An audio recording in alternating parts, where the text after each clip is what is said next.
Good evening, I'm Faye Kwan. Our top stories for tonight: Donald Trump threatens 100% tariffs on Russia if there is no Ukraine peace deal in 50 days. And Xi Jinping meets with Russia's Sergei Lavrov in China. More coming up on AWANI International.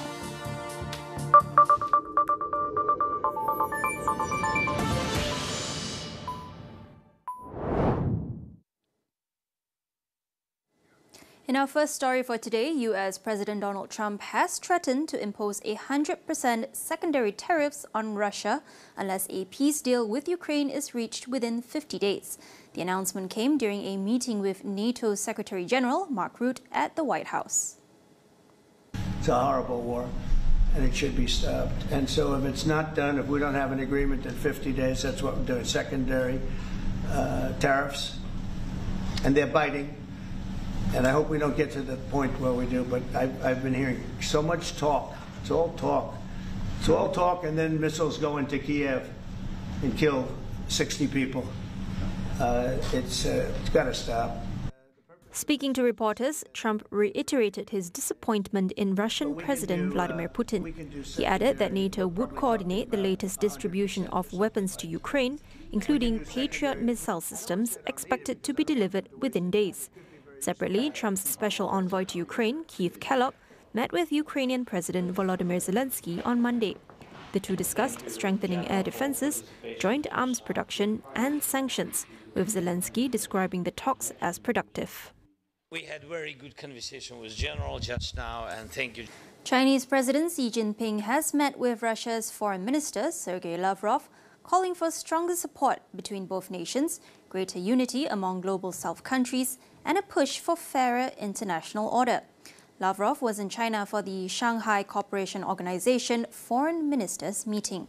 Now, Russia's foreign ministry said talks covered key bilateral issues, including preparations for President Vladimir Putin's upcoming visit to China for the SCO summit and World War II anniversary celebrations. The meeting came just hours after US President Donald Trump warned Russia of very severe tariffs if it fails to end the war in Ukraine within 50 days. China, a key ally of Moscow, responded by rejecting US pressure, saying coercion would not resolve the conflict and that there are no winners in a tariff war. Lavrov also met with Chinese Foreign Minister Wang Yi on Sunday to discuss ending the war in Ukraine as well as ties with Washington.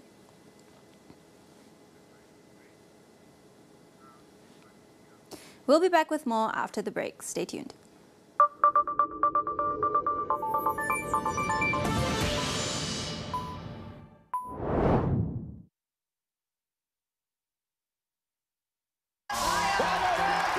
Mereka berjaya membuktikannya. Innovathon kembali. Jom sertai Innovathon musim ketiga. Jika anda ada idea menarik dan inovatif, sahut cabaran Innovathon. Anda berpeluang memenangi hadiah lumayan. Imbas kod QR tertera untuk pendaftaran dan sila hadirkan diri ke lokasi-lokasi berikut untuk membentangkan idea anda. Selamat mencuba. Moga berjaya. Tonjolkan idea inovasi anda yang terpendam selama ini. Terbukti bahawa tahap kesediaan digital yang tinggi membolehkan usahawan PMKS menerima kemajuan teknologi, meningkatkan inovasi dan daya saing. Nak tahu bagaimana nak menilai tahap kesediaan digital dan mempercepatkan transformasi digital syarikat anda? Temui kami di 5 lokasi: Perak, Sabah, Kelantan, Melaka dan Selangor. Jumpa di sana.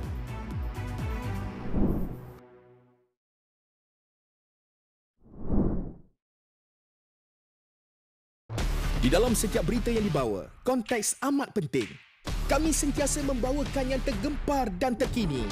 Pastikan Astro AWANI menjadi pilihan anda, tidak kira di mana sahaja anda berada.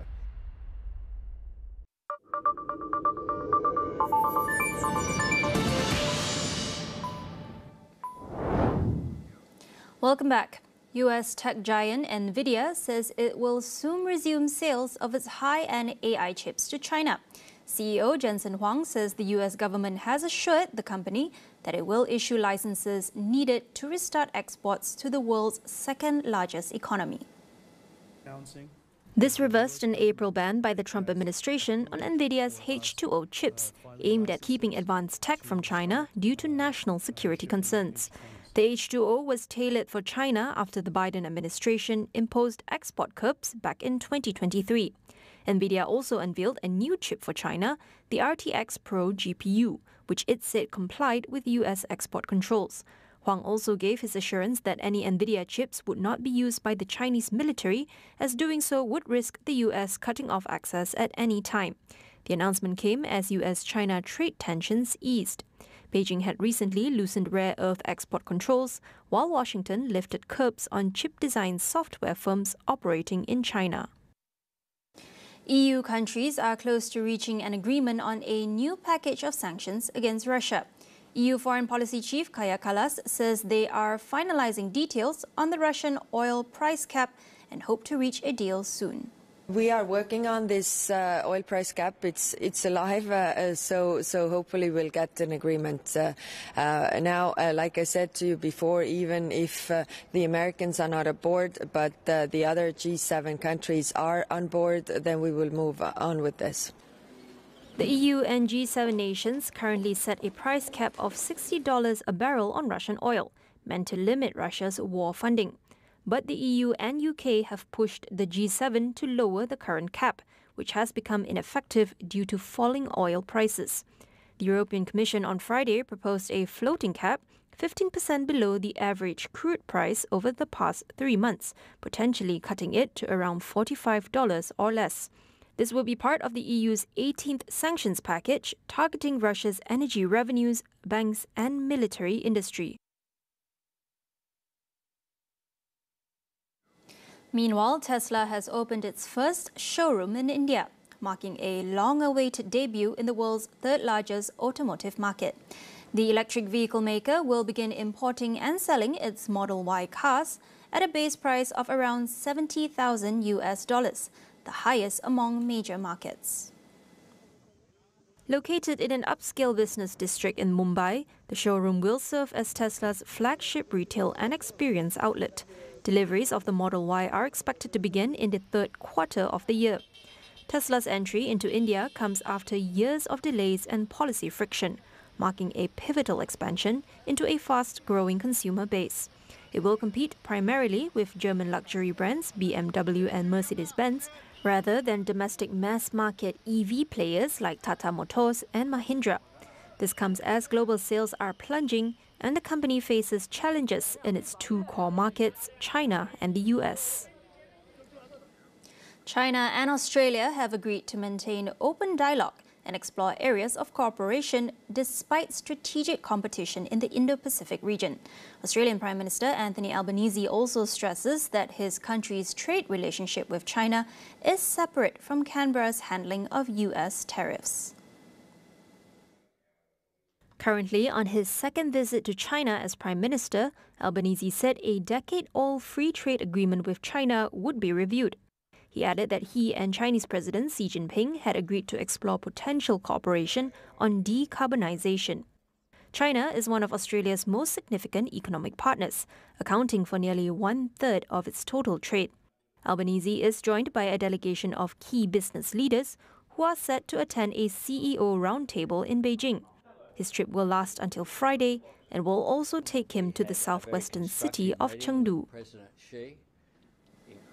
China's economy expands 5.2% in the second quarter, despite ongoing trade tensions with the US.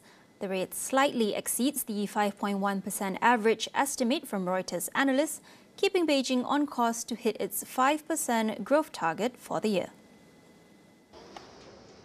So far, the world's second-largest economy has avoided a sharp slowdown thanks to a fragile US-China trade truce and policy support. President Xi Jinping's administration has leaned on exports and manufacturing to counter a property slump.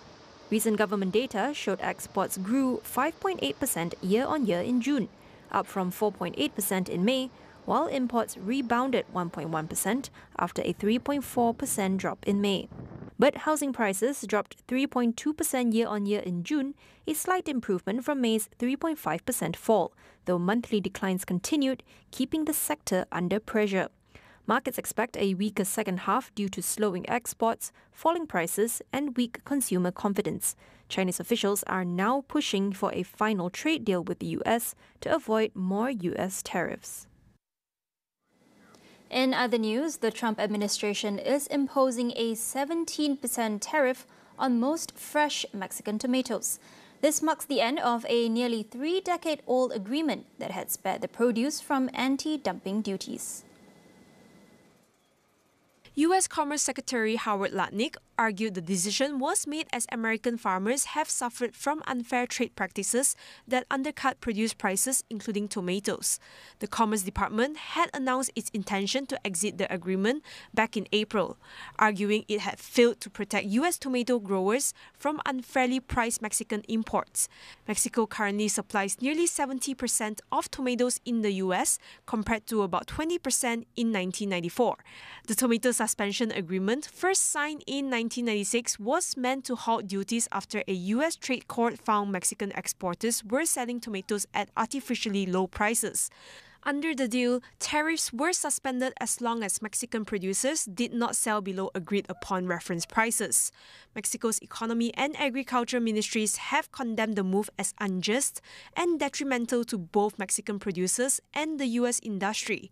The U.S. withdrawal from the agreement comes as Mexico races to strike a broader trade deal by August 1st, or face a general 30% tariff on its goods. Aircraft, machinery, cars, chemicals and medical devices. Those are the leading big-ticket items on the latest list of US goods the European Commission has proposed to impose tariffs on if talks with Washington do not yield an agreement on trade. The package is the second put forward by the European Commission, which oversees trade policy for the 27-nation European Union. The package is designed to respond to US tariffs on cars and car parts and a baseline tariff currently at 10%. US President Donald Trump, however, is now threatening a baseline tariff on imports from the EU of 30% from August 1st, a level European officials say is unacceptable and would end normal trade between two of the world's largest markets. The list, sent to EU member states and seen by Reuters on Tuesday, covers US goods imports worth 72 billion euros. It also includes electrical and precision equipment, as well as agriculture and food products, a range of fruits and vegetables, along with wine, beer and spirits, worth a total of 6.3 billion euros. A first package on 21 billion euros of US goods was approved in April, but then immediately suspended to allow room for negotiations. That suspension has been extended to August 6. EU officials said on Monday that they were still seeking to strike a deal to avoid Trump's heavy tariff blow, but EU Trade Chief Maros Sefcovic said member states had agreed the bloc would need to take countermeasures if talks with the US fail. Ongoing negotiations for an agreement in principle. The US Supreme Court has allowed the Trump administration to move forward with plans to dismantle the Education Department as part of a broader effort to reduce federal involvement in education and return authority to individual states. In a recent ruling, the court lifted a federal judge's order that had reinstated nearly 1,400 laid-off workers and blocked the transfer of key functions to other agencies. The Supreme Court's action came in a brief unsigned order. Its 3 liberal justices dissented. A coalition of 21 Democratic attorneys general, school districts and unions warned that Trump's shutdown would harm the department's core functions. Plaintiffs warned that mass layoffs could delay federal aid to low-income and special needs students, risking program and staff cuts and weaken efforts to combat school discrimination, analyze student data, and support college financial aid. That report wraps up AWANI International for tonight.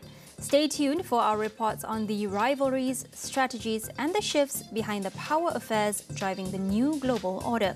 Visit international.astroawani.com for more and be sure to follow our social media accounts at Power Affairs. I'm Faye Kwan. Thank you for watching and good night.